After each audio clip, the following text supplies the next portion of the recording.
welcome back to my channel. In this video, I'm going to be sharing some homemade treats that we have enjoyed over the past week. I have a huge sweet tooth and I like to indulge myself and my family on occasion by making these desserts that are actually deceptively simple. So here I'm making some sourdough Pop-Tarts. For the crust, I'm going to take a teaspoon of salt, sugar, and cinnamon and add it to a cup of flour. And then I'm going to add half a cup of sourdough starter. I'm going to grate half a stick of cold butter into the dry mixture. If your butter is frozen, that's even better.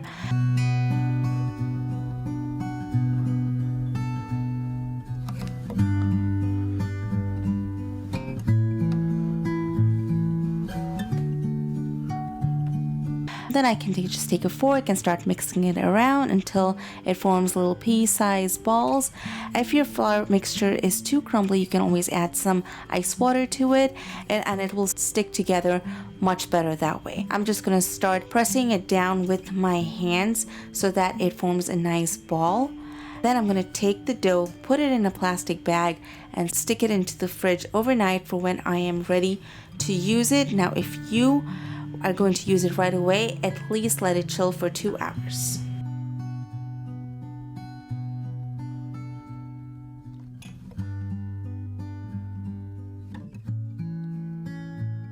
Now when you're ready to make the Pop-Tarts, you can roll it out to about ½ an inch thick into preferably a rectangular sort of shape, just so that it's easier to cut out the shape of the Pop-Tart. The longer that you let this crust stay in the fridge, the more depth of sourdough flavor it's going to have.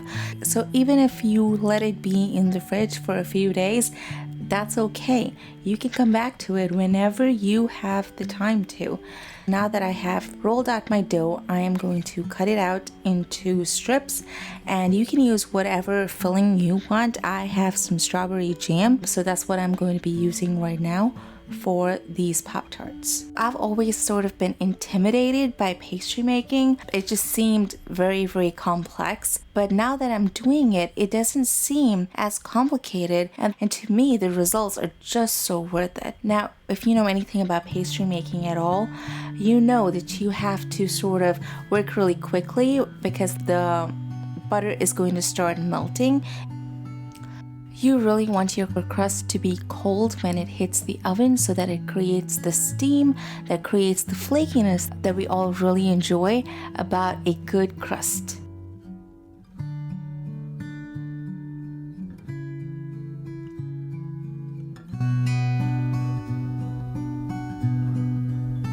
You'll see later on in this video I am making indents around the edges of the Pop-Tarts to create a nice pattern with a fork. However, I wasn't able to work as quickly as I wanted to because I kept getting pulled away with other things that needed my attention. The butter kind of started melting with the warmth of my hands and just the temperature of the kitchen. So the pattern did not really bake. In the future, if I wasn't able to work as quickly as I should have, I would make these Pop-Tarts and pop them back in the fridge so that the butter becomes cold before putting them in the oven. So whatever pattern I am trying to create actually retains its shape. This recipe makes enough dough to make 8 to 10 Pop-Tarts.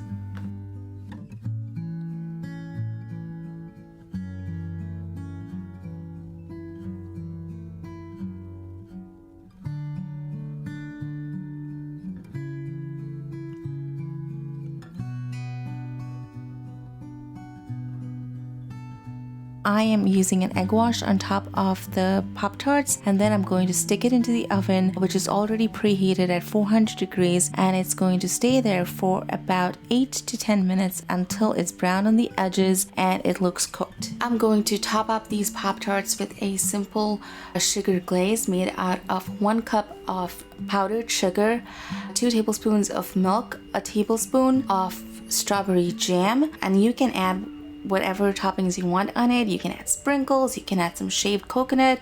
I am using some rose petals that my son found from our front yard. Alright, so my next recipe is a cheesecake with lemon curd filling and a graham cracker crust.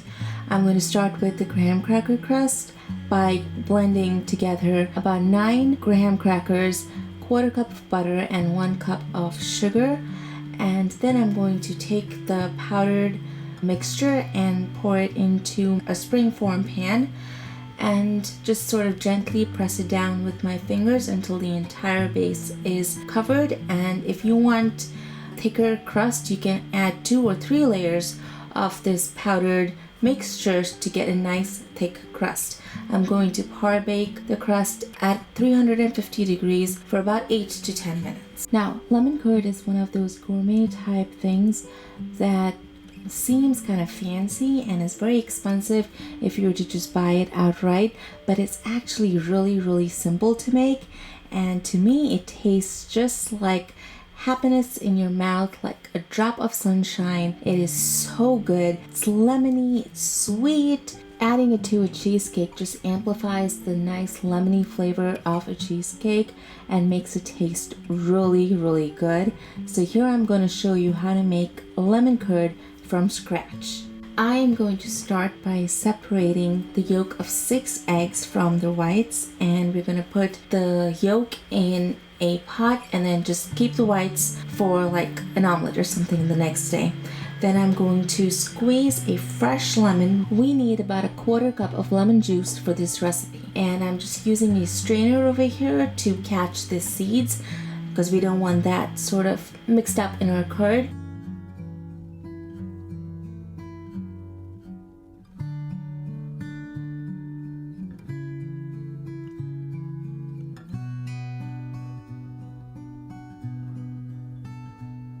I'm going to take 1 cup of sugar and grate some lemon zest into it, and then sort of just press it down to release the lemon oils so that it creates like a zesty sugar. I'm going to be using a double boiler to mix the yolk and the lemon juice and the sugar all together. So I'm going to be cooking this on really low because we're not trying to make scrambled eggs. I'm just trying to emulsify the egg yolk with the lemon juice and the sugar. And so we mix it and we just let it continue to cook on low until it thickens up and it starts to get kind of foamy and pale in color, and that's when you can take it off the stove. Next, I'm going to cut about 1/2 cup of cold butter.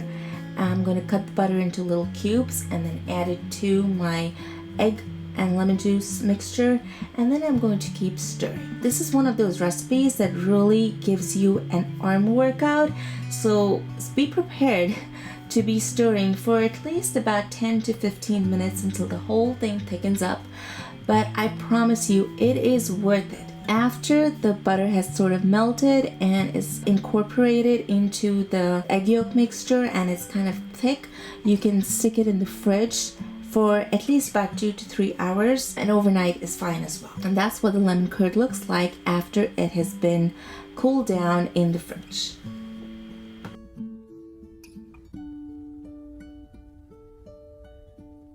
For the cheesecake filling, I'm going to take 5 eggs. I'm going to crack them into a bowl. Then I'm going to take about 1/2 cup of my kefir that had fermented for 48 hours and kind of got thick like a curd.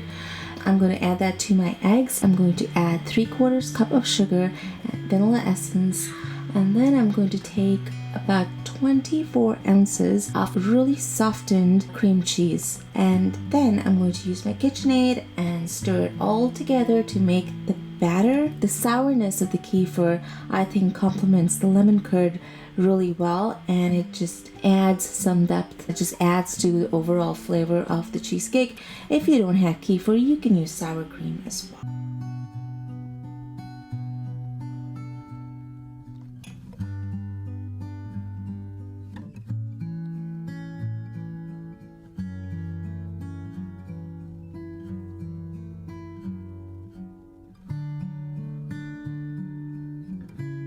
Then I'm going to take my cream cheese mixture, pour it into my springform pan that had the par-baked crust. And then I'm just going to sort of swirl around my lemon curd mixture into the cream cheese.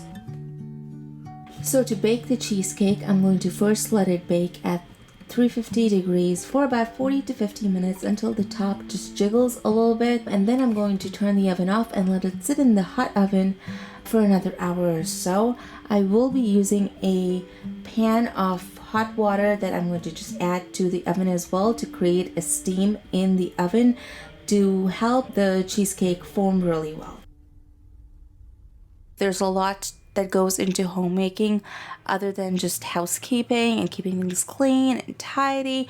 While that is obviously important and needs attention, a lot of attention, especially when you have young children, there is also so much joy in just putting that down for a second and picking up a spatula and making a batter and then baking it and then coming back to it and seeing this beautiful creation that you made that feeds your family, that feeds their souls.